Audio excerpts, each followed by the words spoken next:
Prabu Siliwangi itu punya kekuasaan besar, kerajaan Hindu dari mulai Banten sampai dengan ke pertengahan Jawa itu, ya, Jawa Tengah. Itu masya Allah. Jadi begitu beliau inspeksi ke daerahnya, kemudian masuk ke daerah Subang, ya, Subang, ya, Karawang, ya, dari daerah Karawang pada saat itu, kemudian menemukan seorang perempuan, ya, yang masya Allah sedang baca Quran, indahnya luar biasa. Muridnya Syekh Hasanuddin. Karena baru pulang dari Ummul Qura, maka disebut Syekh Qura. Sampai sekarang di Karawang ada pesantren Al-Qura. Tapi begitu mendengar keindahan kalimatnya, datang melihat nih perempuan luar biasa, auranya bagus. Namanya Nyai Subanglarang, ya. Nyai Subanglarang. Tiba-tiba dinikahi beliau ini, ya, dengan syarat masuk Islam Prabu Siliwangi tahun 1423 melahirkan anak, ya. Anaknya dikenal dengan Walang Sungsang. Ya, yang kedua nanti 1426 lahir anak kedua Rara Santang, dan yang ketiga 1427 lahir anak ketiga namanya Raja Sengara. Semuanya masuk Islam. Nah, yang pertama Walang Sungsang dengan yang kedua Rara Santang kemudian pergi menunaikan haji di Mekah, kemudian setelah berhaji ganti nama. Yang satu jadi Abdullah Iman, yang satu jadi Syarifah Mudaim. Saat akan pulang ketemu dengan anaknya Ahmad Jumadil Kubra yang kedua yang dari Mesir sedang haji. Tayyib namanya Syarif Abdullah. Dilamar kemudian Syarifah Mudaim lewat kakaknya Abdullah Iman, dinikahkan di situ, nggak ikut pulang ke Nusantara. Beliau kemudian ikut ke Mesir. Tinggal selama 20 tahun, melahirkan anak bernama Syarif Hidayatullah.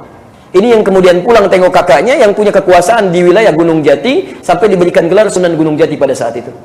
Jadi banyak ulama-ulama Islam menyebarkan di keislaman sampai ke kita. Yang Anda mesti tahu, maaf ya, nilai keislamannya sangat indah. Banyak kerajaan-kerajaan sampai ke Eropa, sampai luar biasa dan sejahtera semuanya. Nusantara sejahtera. Sampai singkatnya datanglah bencana itu, ya, ujian dari Allah Subhanahu wa taala yang harus tersikapi sampai hari ini. Tahun 1511. Datang Portugis. Setelah kejadian di Andalusia di Spanyol tahun 1494, ya, ada Paus Alexander yang ke-6 kemudian melakukan sebuah dekrit. Dekritnya setelah terjadi, maaf ya, penghancuran besar-besaran yang diinisiasi oleh dua orang, satu Raja Ferdinand, kedua Ratu Isabella. Keduanya menyatu menghancurkan orang-orang Islam di Spanyol. Semuanya habis, dibantai habis, diinkuisisi, sampai-sampai guru kami yang di luar itu menceritakan, ya, bagaimana kemudian diketahui orang Islam itu gampang. Kalau telinganya bersih berarti orang Islam. Ya, karena suka berwudu. Maka caranya nanti dicari, ditemukan. Ya, kalau nggak mau dia pindah, bisa dieksekusi. Dan cara dieksekusinya dipotong dulu telinganya. Ada yang disalib kemudian begini, ada yang diputar-putar di roda sampai kemudian dimasukkan ke dalam penggilingan, macam-macam dia, macam-macam. Nah, teman-teman sekalian, ketika berkuasa di sana, kemudian diberikan dekrit oleh Paus Alexander yang ke-6 untuk melakukan penyebaran ekspansi, dikenal dengan 3G. 3G, ya, 3G, 3G, Gold, Glory, and Gospel. Gold mencari rempah-rempah, mencari emas, Glory mencari ekspansi, ya, ekspansi menyebarkan gospel, menyebarkan misi. Maka datanglah singkatnya ke Nusantara lewat Malaka tahun 1511. Datang ke sana, diinisiasi oleh Alfonso de Albuquerque.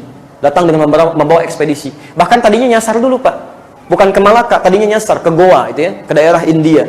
Cuma nanti meng-hire seorang navigator muslim namanya Ahmad bin Majid. Dia nggak tahu mau dibawa kemana, ternyata mau ke Nusantara.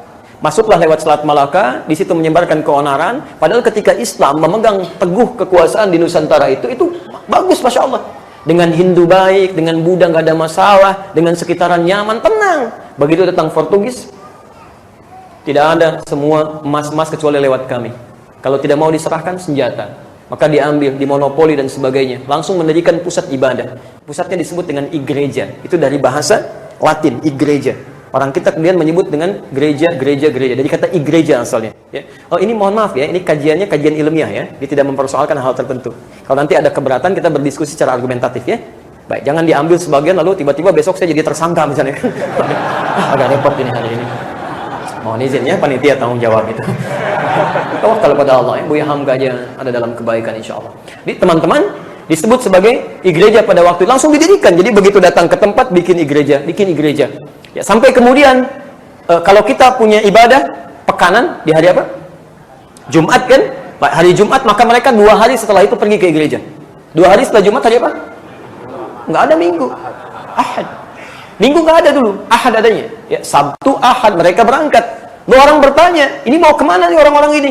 Ya, orang lokal bertanya, mau kemana? Mereka mau ke gereja. Ngapain? Menyembah. Siapa Tuhannya? Nah, kepercayaan itu biasanya ya itu lewat perwakilan.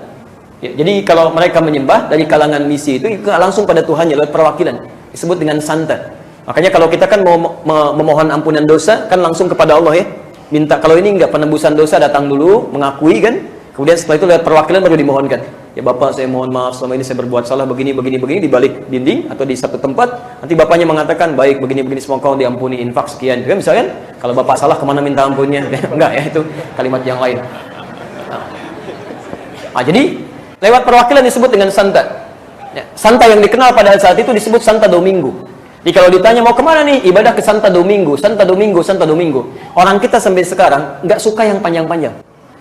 Sampai saya di Timur Tengah, kalau olahraga pun, teman bawa bola Muhammad, Abdurrahman, kita panggil lengkap. Syekh Muhammad, Wazi, Azzi, bagi-bagi sini. Orang kita enggak. Mad, oper. Adi, didi, oper, kan? Domingo, minggu. Jadilah minggu pada saat itu, sampai sekarang. Minggu itu asalnya dari sini. Makanya sampai sekarang, Masya Allah, minggu kan mereka ibadah. Sampai sekarang. Silakan cek ya, saudara-saudara kita misalnya yang Nasrani, saudara dalam kemanusiaan, ya. Itu kan ibadahnya Minggu kan? Betapa besar toleransi umat Islam di muka bumi ini. Hanya di Indonesia. Silahkan Anda cek ya. Di Timur Tengah, hari liburnya pasti Jumat. Karena di situ umat mayoritasnya ibadah. Di Eropa, di Amerika, hari liburnya pasti hari Ahad, Sunday, Minggu. Karena di situ mereka ibadah. Di Indonesia, 85% lebih umat Islam. Masya Allah, hari liburnya diberikan kepada minoritas untuk dia bisa beribadah. Jumat tetap kerja kita. Kurang apa lagi toleransinya? Luar biasa gitu kan?